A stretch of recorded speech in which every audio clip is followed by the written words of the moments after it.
Olá, boa noite! Nesta sexta, o Globo Repórter convida você a levantar voo sem sair de casa. Vamos observar juntos lá do alto o Pantanal mato-grossense, revivendo as emoções da expedição que atravessou a Terra das Águas e revelou segredos do coração do Brasil.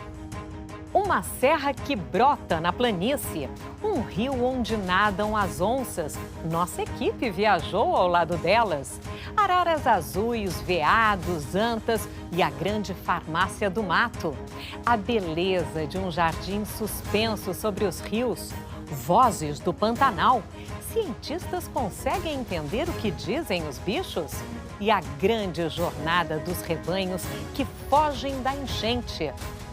O programa desta noite é uma coprodução com a Rede Mato Grossense de televisão, afiliada da Rede Globo.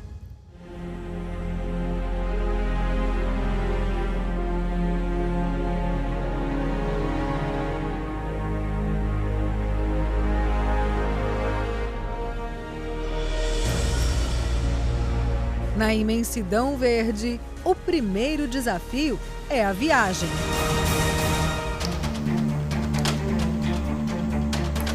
É tanta beleza, mas para chegar é uma aventura, um sofrimento.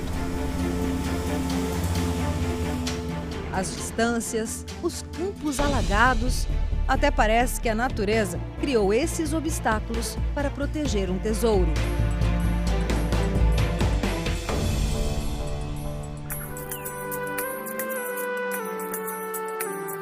Quanto mais a gente avança, maior é o encantamento.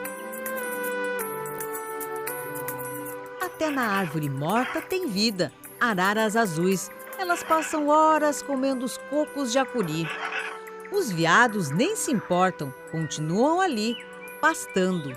Mais arisco, o lobinho encara e foge. E a anta se esconde no mato.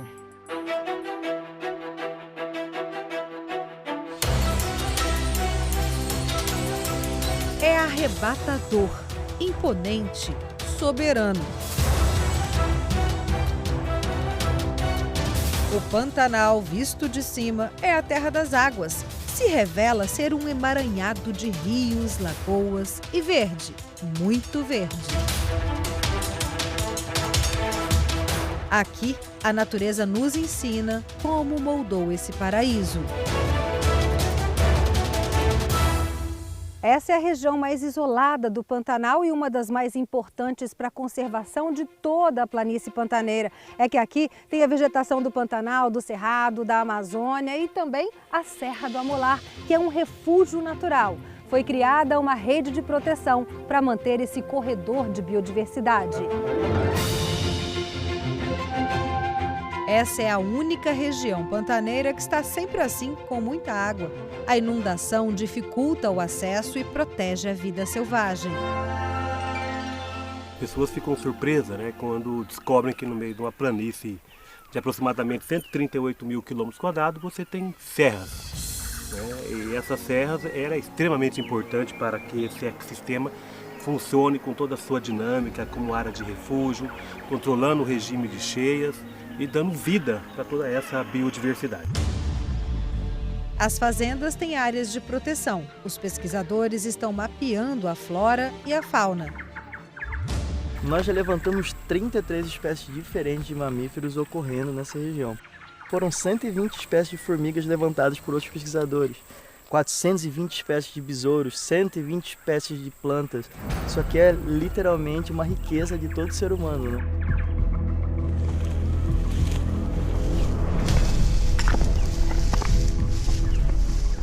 Chegando. Ah, cheguei. Tem umas formigas gigantes ali. São formigas carnívoras que têm uma toxina e a picada é bem dolorida. No passado, as imensas lagoas de água doce confundiram os primeiros aventureiros europeus.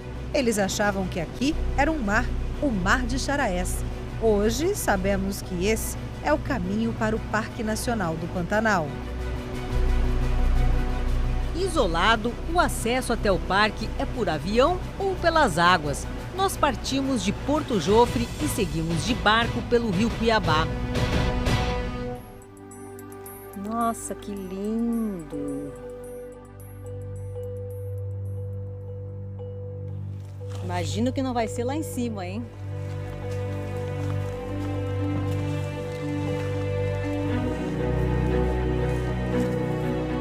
Aqui de cima dá para se ter uma noção melhor do tamanho do Parque Nacional do Pantanal. São 136 mil hectares preservados.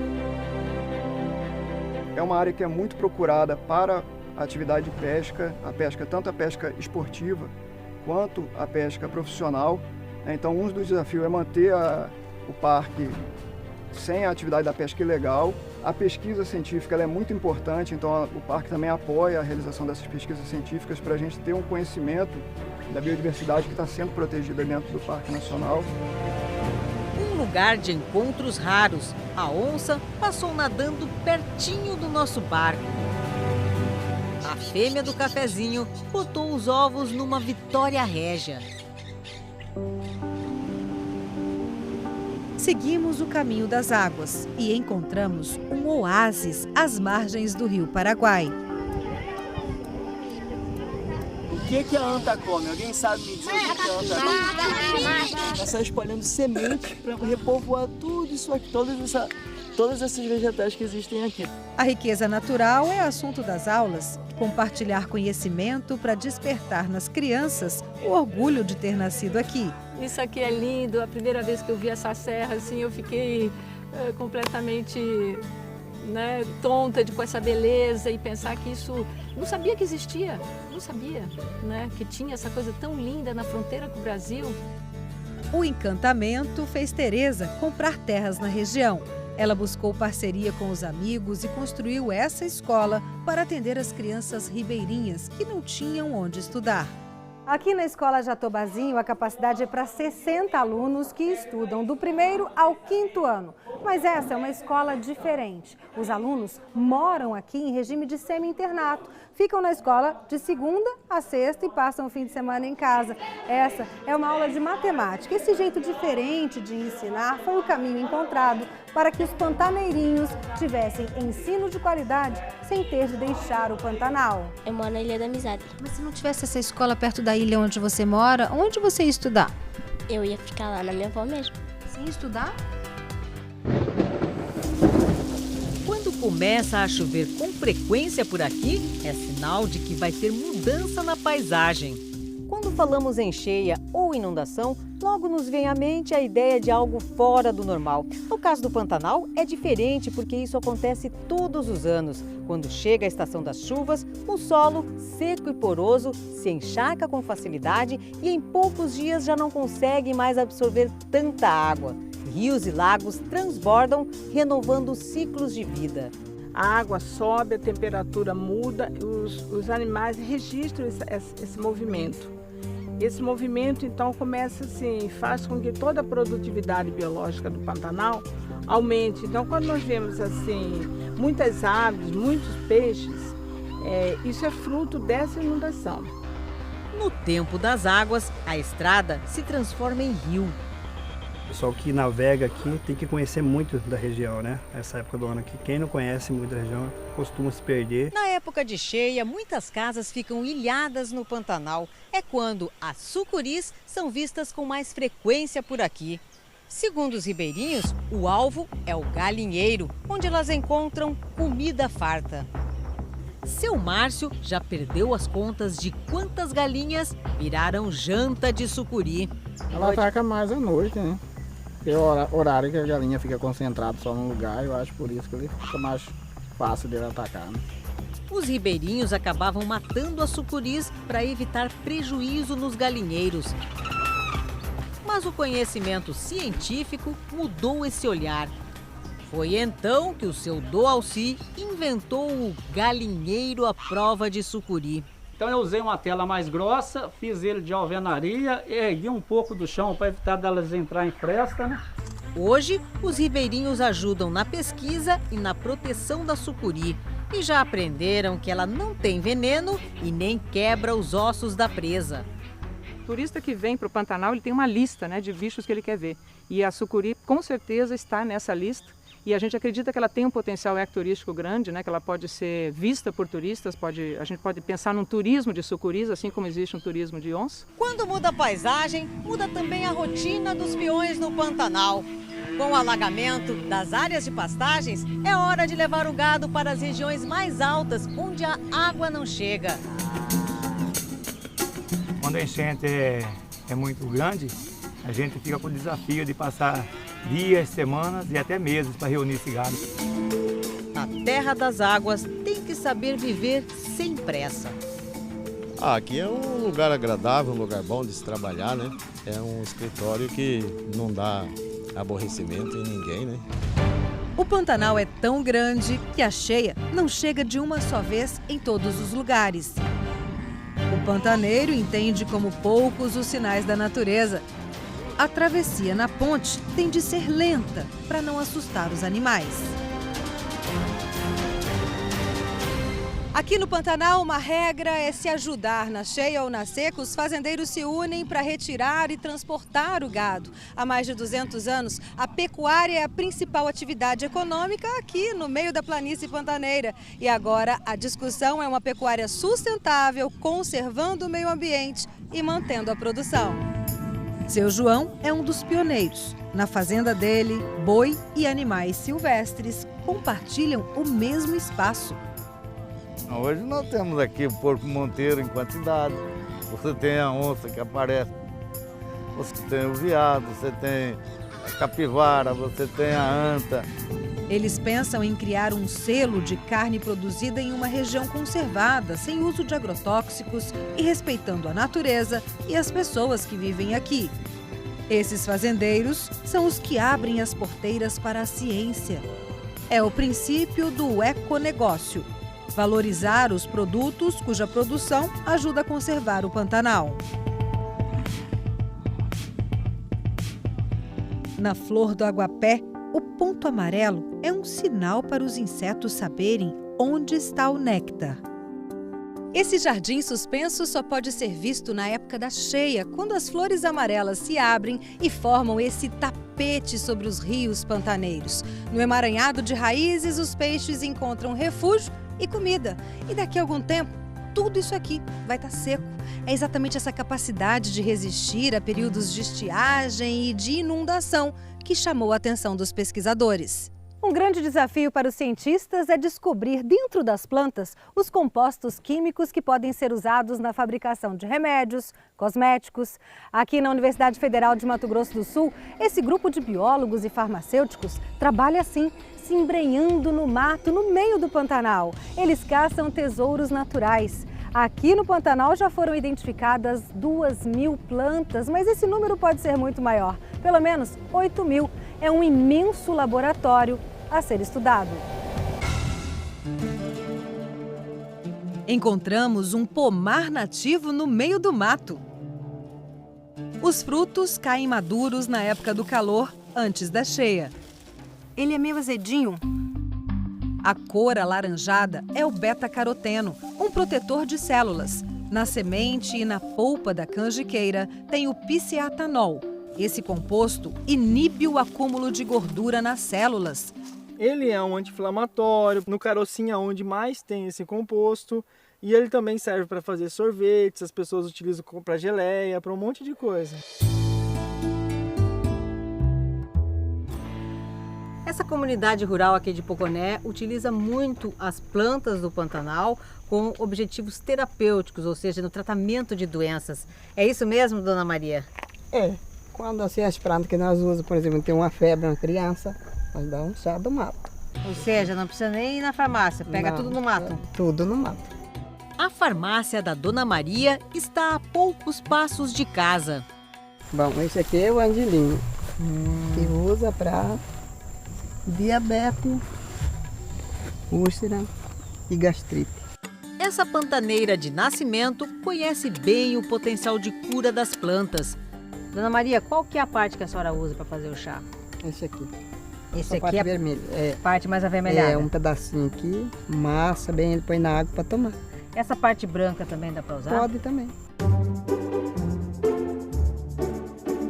Essa flor amarela e delicada é um remédio natural. Olha esse cheirinho dela.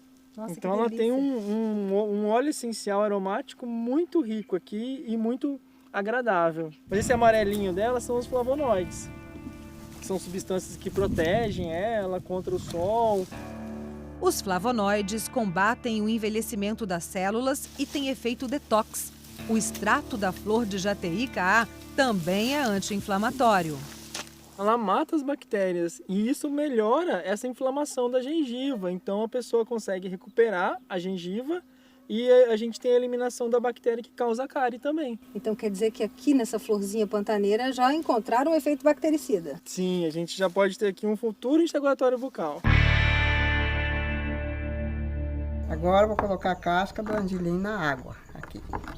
Intuitivamente, a pantaneira encontra a dose e o jeito certos de preparar o remédio na água fria. Não pode ferver, o angelim é forte. Quando eu coloco água quente e levo ao fogo, eu vou estar extraindo muito mais o princípio ativo. Então, o ideal é estar preparando e deixando em contato com a água um pouquinho para poder fazer o processo de extração. Mas é amargo, hein, Dona Maria? Por isso que é bom para dor no estômago.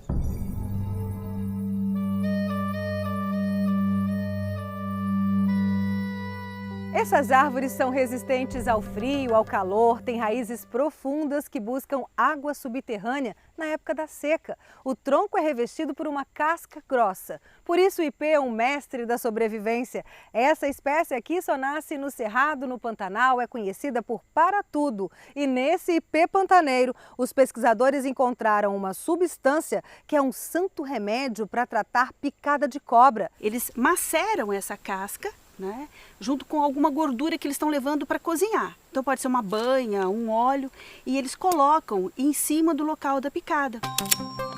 A gente tira aqui esse tecido morto dela. O que o ipê usa para se proteger também pode curar as pessoas. Nossa, é muito amargo. E ela é amarga justamente por causa dessa substância que a gente estuda, que é um eridoide. Esses ratos receberam pequenas doses do veneno e foram tratados com o extrato do ipê pantaneiro. Não tiveram sequelas. E aqui a gente pode ver o quanto se reduz a hemorragia. O remédio feito com o para-tudo é o primeiro à base de plantas para tratar as sequelas de picada de cobra, mas não substitui o soro antiofídico.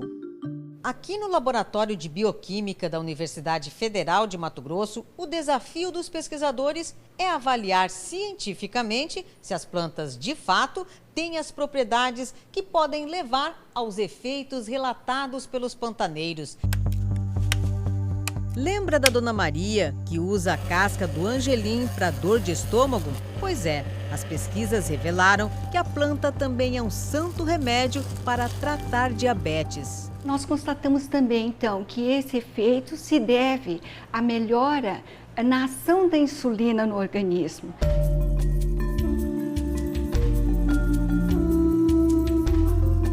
Olhando de cima, até parece que a rocha derreteu e se espalhou na vegetação. Aqui encontramos a campeã de resistência. Você conhece a planta que ressuscita? É a selaginela. Que não é solo, é pedra e ela nasce aqui. No calor escaldante, a selaginela fica esturricada. Ao jogar um pouco de água... Você viu aqui onde a gente molhou? Olha como ela tá diferente, olha como ela tava. Seca. E agora 1 hora, olha como ela já tá toda... Vou tirar um pouquinho aqui para você ver. Ó. Olha como ela já tá toda verdinha. Essa defesa da planta é a grande descoberta. São cristais de açúcar, uma reserva estratégica para dar resistência à selaginela. Aqui a gente vê a planta com os pontinhos brancos e quando coloca uma luz ultravioleta, olhem só a mudança. Tudo que está roxo aqui é um composto químico que estimula o sistema imunológico. Ele passa, então, a fazer com que o organismo reaja e enxergue aquilo para poder reagir, combater e eliminar aquele parasita. A selaginela pode ser usada no tratamento de leishmaniose visceral. Os testes já comprovaram a eficácia dessa plantinha pantaneira. Na biodiversidade, pode estar a cura para muitas doenças. Eu tenho 67 anos, fui no médico 3 vezes, eu tenho 6 filhos. Assim, tudo criado no chá. Sinto uma dorzinha, um chá. Qualquer coisa, corre para a farmácia do mato. Farmácia do mato, é um chá.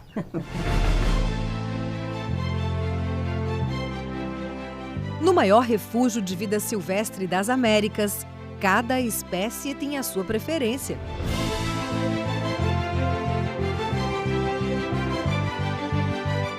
Os campos mais secos são endereço de tamanduá. E chega perto para ver. O tamanduá mirim tem uma vértebra a mais na coluna que o ajuda a se apoiar no rabo e ficar em pé, para parecer maior e assustar o inimigo. Essa bravura passa logo e ele se esconde na árvore mais próxima. Ao amanhecer, os pesquisadores saem em busca do maior de todos os tamanduás. O bandeira é um gigante solitário, um bicho que só existe na América Latina, diferente de tudo. Não possui dentes, tem um metabolismo muito baixo, uma temperatura em torno de 33 graus. Ele tem um olfato muito aguçado, mas audição e visão não. Esse aí não sentiu nosso cheiro. Os pesquisadores preparam os dardos para a captura. Um vai com uma pistola e eu com a zarabatana e a gente faz a anestesia do animal. Agora a gente tem que ficar aqui um pouco longe deles, esperando essa captura. Boa sorte. Obrigada, viu? Vamos lá. A aproximação é lenta. O tamanduá percebe e foge. Aí começa a correria para anestesiar o bicho. E é o assistente de campo, o Fabiano, nascido no Pantanal, que consegue pegar o tamanduá no laço.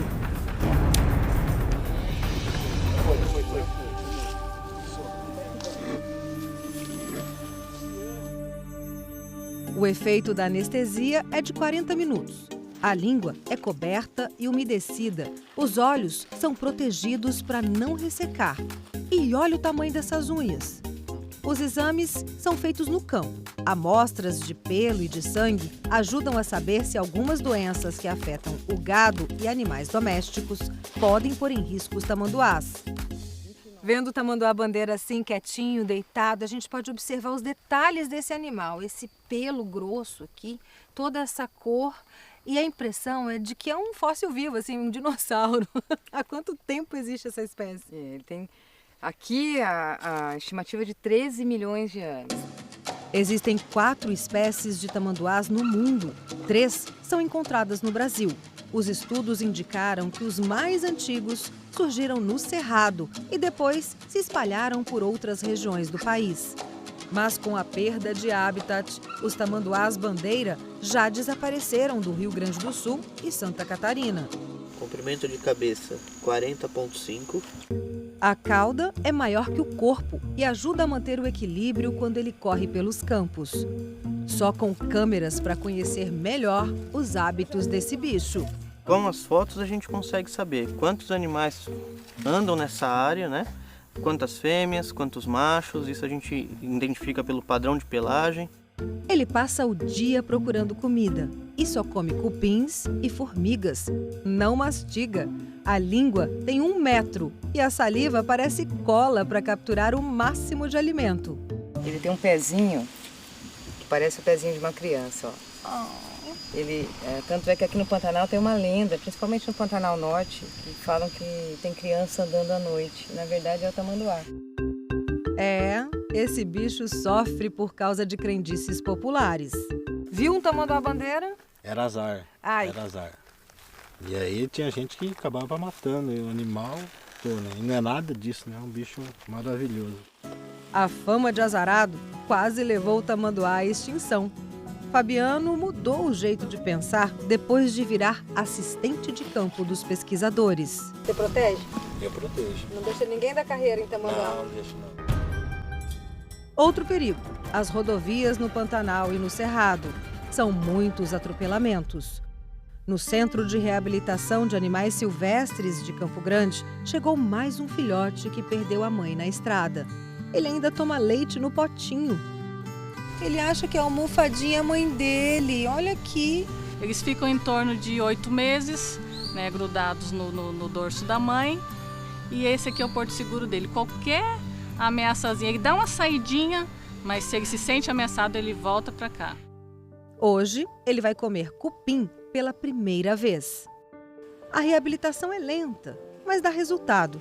60% dos filhotes se recuperam e são soltos. Antes disso, recebem um chip para serem monitorados. E no desafio de salvar essa espécie, encontros inesquecíveis. A natureza é incrível aqui e ver este animal, nunca na minha vida eu vi algo assim. Uau! Que emoção, né? É muito emoção.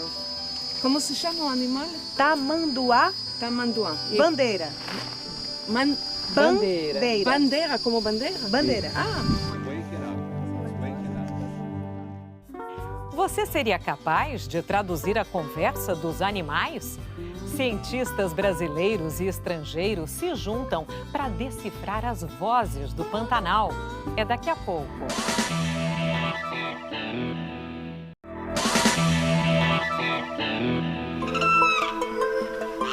O som da vida. Basta ficar quietinho para ouvir uma orquestra natural.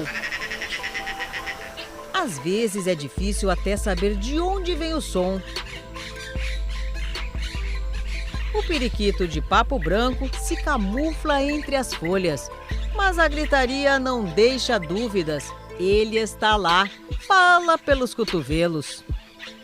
Assunto é o que não falta entre as aves. As árvores são dormitórios.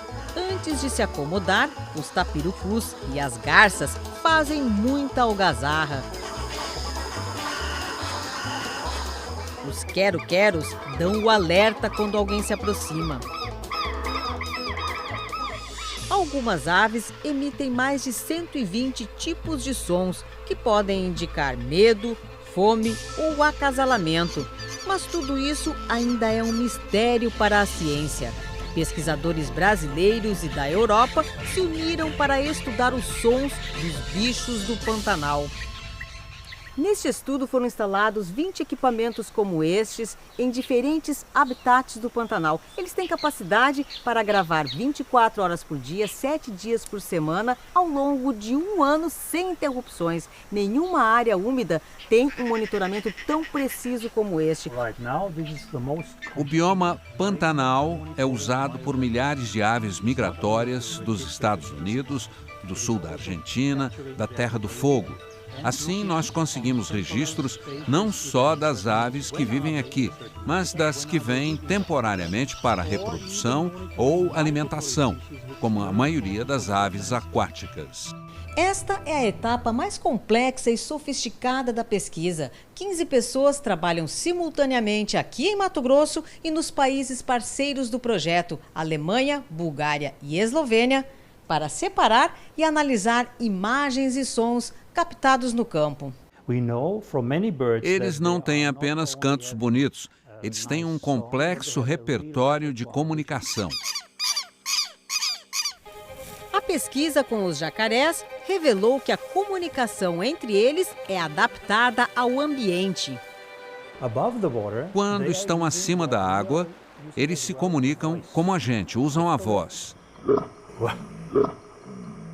É uma comunicação bem rápida e direta e todos podem entender. Então, quando ele coloca a cabeça para fora da água para respirar, ele produz 2 sons simultaneamente, o da respiração e o som mecânico da cabeça batendo na superfície da água. Assim, transmite ondas sonoras dentro da água. No grito, os jacarés disputam o poder. Quem fala mais grosso demonstra mais força e marca território. Os pesquisadores também gravaram os sons da conquista, um ritual entre macho e fêmea. Durante a reprodução, os machos usam todos os sinais possíveis. Voz, batimento da cabeça na água e movimento das patas dianteiras, produzindo as ondas sonoras e infrassom. É o cenário que provoca a dança das águas.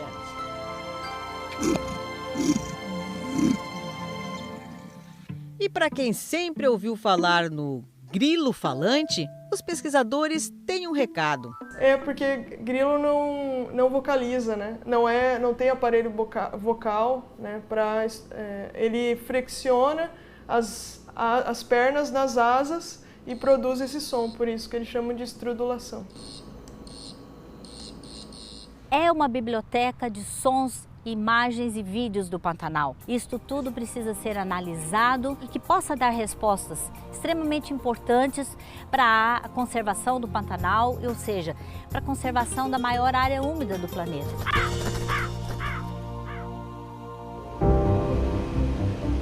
No Rio Negro, os pesquisadores já descobriram o que as ariranhas falam. Mãe é tudo igual, grita apreensiva chamando o filhote. Há 11 anos, Caroline Leustenberger estuda as ariranhas pantaneiras. Quando percebem que tem gente por perto, emitem o bufo, um sinal de alerta. Até então a gente conhecia 9, hoje a gente já reconhece 15 tipos sonoros diferentes. E elas utilizam esses tipos sonoros em combinações, o que aumenta ainda mais a complexidade do sistema de vocalização da espécie.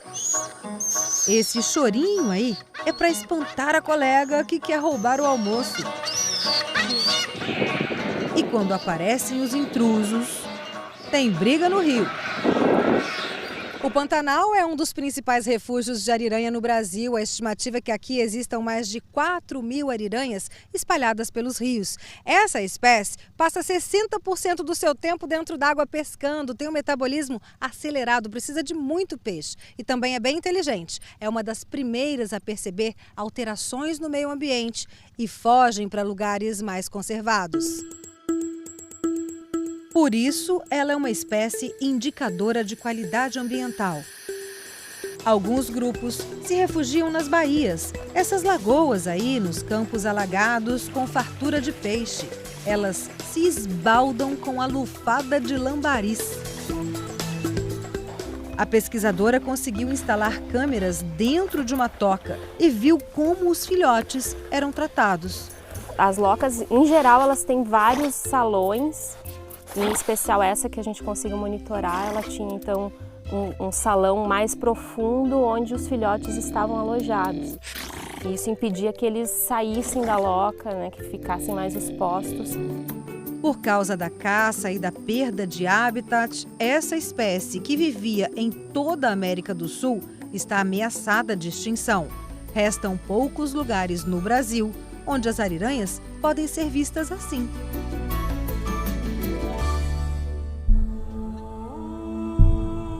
Essas rochas têm mais de 1 bilhão de anos. E quando a gente chega aqui no topo do Pantanal, dá para entender como tudo isso se formou. A serra, ali atrás, é uma barragem natural que segura a enchente e, por isso, a planície vai inundando aos poucos. A água vem da parte alta. Todos os rios pantaneiros nascem no Planalto, longe da área que alaga. E é lá que estão as ameaças. A borda em volta do Pantanal tem 217 mil quilômetros quadrados. Quando a vegetação nativa é retirada, a terra fica frágil. A chuva leva a areia para o leito dos rios que vão entupindo a planície. E no Pantanal houve um avanço também grande de desmatamento, principalmente nas bordas do Pantanal. Então são duas frentes de impacto que a gente vê acontecer. A ocupação do Planalto e com a maior entrada de sedimentos, e o próprio uso da terra dentro da planície, né? O desmatamento para a plantação de pastagens nativas.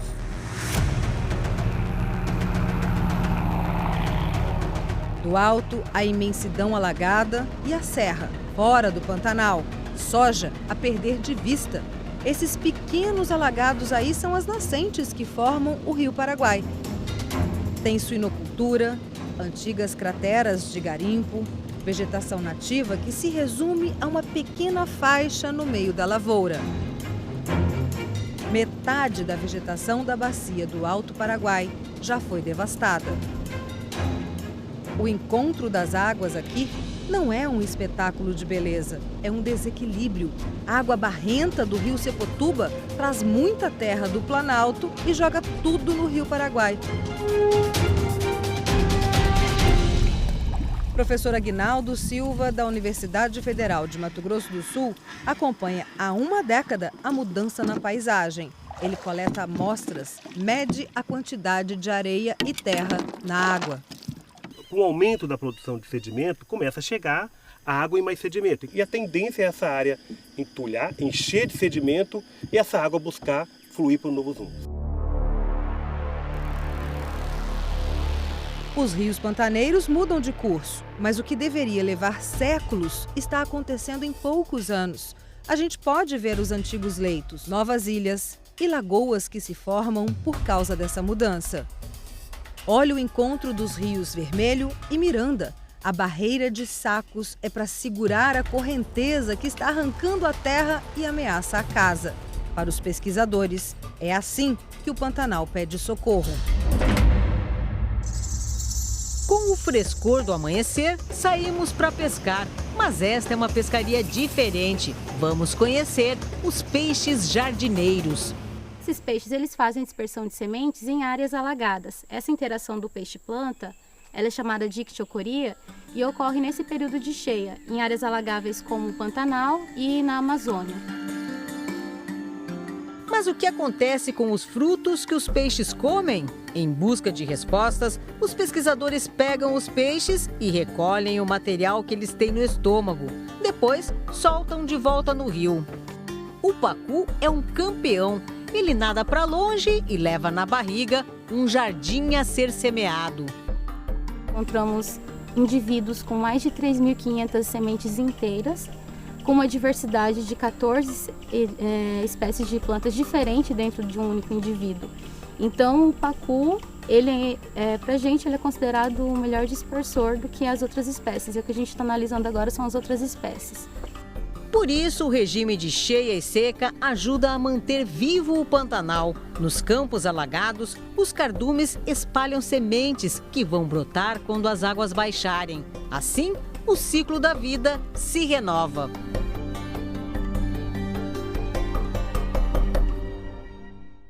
Nossa viagem pelo Pantanal termina aqui. Agora você assiste a sessão Globoplay com a série SWAT. E a gente se vê na sexta-feira que vem com um programa especial. Boa noite para você e, se possível, fique em casa.